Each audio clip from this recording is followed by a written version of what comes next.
За бүгдөө утгатай цифр хэд байгааг хэрхэн тодорхойлохыг ойлгочихсон байгаа. Одоо харин утгад цифртэй холбоотой өөр бодлогуудыг бодъё. Энд нэг хэвс байлаагүй. Тэгээд би түүний уртыг метр хэрэглэн сантиметрээр наривчлан хэмжээ. За тэгээд хэвснийхээ уртыг сантиметрээр наривчлан хэмжвэл 169 м байна. Хардаа энэ 9 сантиметрээр наривчлсныг харуулж байна. 109 м гэдэг нь 9 см гэсэн үг. Тэгээд хэвсний өргөнийг хэмжвэл 209 м гэж гарчээ. Яг адилхан метрээр хэмжлээ. Ингээд над хэвсний чинь талбай хэд юм бэ гэж асуувал энэ их амархан чи шууд олчихно. Талбай нь уртыг өргөнөөр үржүүлсэнтэй тэнцүү байдаг. Иймээс 169 м-ийг үржүүлэх нь 209 м гэж болох нь. Бүгдээрээ үүнийг бичиж бодож болох ч жаахан хурдлахын тулд би ерөөсөө тооны машинаар бодчихъя. 169-ийг 209-оор үржүүлнэ 3,10,000-ны 5,321 байна. 3 бүхэл 5,321 гээд энд биччихье. Өөрөнгөөр бичээд энд үржүүлнэ 3,10,000-ны 5,321. Энд бид метрийг метрээр үржүүлсэн тул метр квадрат буюу квадрат метр болно. Нөгөө хэвсний талбайг 3 бүхэл 10,000-ны 5,321 м квадрат гэд олсон ч энд нэг асуудал байгаа. Энд бүх цифрүүд нь утгад тоо болж чадахыг бид харж байна. Тэгэхээр эндээс талбай гэдэг хэмжигдэхүүнийг наривчлах арга зам нь мөрдөн гарна.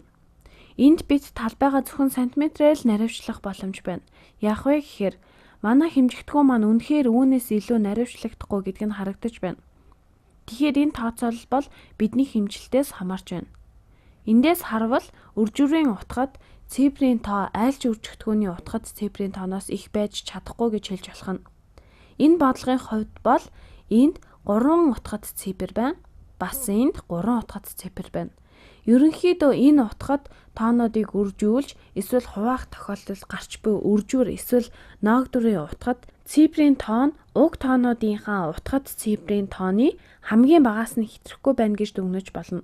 Тэгэхээр энэ бол хоёр тоо маань хоёулаа 3 утгад цифртэй байгаа юм чинь үржүүр нь ерөөсөө л 3 утгад цифртэй байна гэж хэлж болно.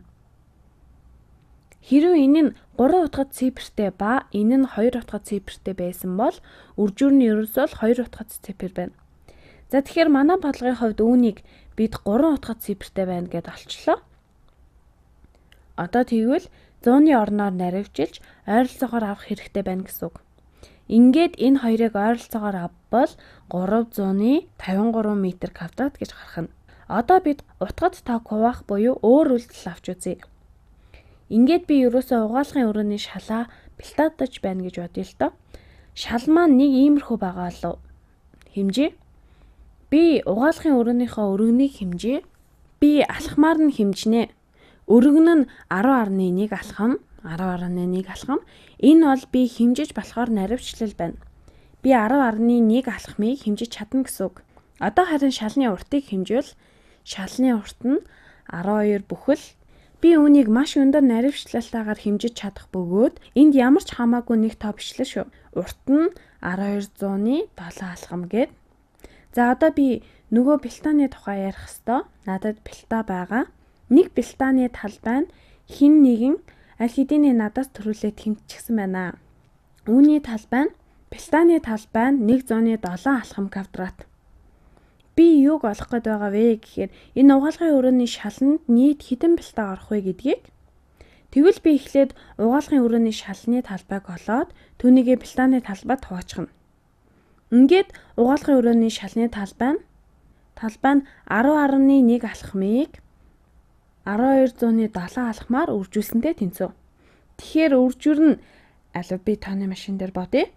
10.1-ийг үржих нь 1200-ны 7 тэнцв 121,907 гарах юм байна. Ингээд энэ нь тэнцв ерөөсөө жоохон хажуу тийш нь болгоох юм. Энэ нь тэнцв 121,907 алхам квадрат буюу квадрат алхам гэж гарах нэ. За хэдүүлээ тооцооллоо хараахан дуусаагүй байгаа ч ийшээ жоохон анхаарлаа хандуулах юм. Энд 4 утгад цифр байна. Харин энд 3 утгад цифр байгаа. Тэгэхээр үржүүр нь буюу талбай маань 3-аас олон утгад цифртэй байж болохгүй гэж хэлгэл ах л та. Хэрвээ чи зөвхөн үүнийг л олох байсан бол ингэж дүгнэх чинь зөвөө. Чиний олох эцсийн зүйл шалны талбай байсан бол гэтэл бид чинь хараахан дуусаагүй байгаа. Энэ талбайд нийт хэдэн ширхэг бэлтээ орохыг олох гээд байгаа шүү дээ. Хамгийн гол дүрэн бол хийх хүллээ бүгдийг нь гүйцэтгээд бүх тооцоо дууцгааснааш утгац цифрыг ойролцоогоор яасан ч авч болохгүй.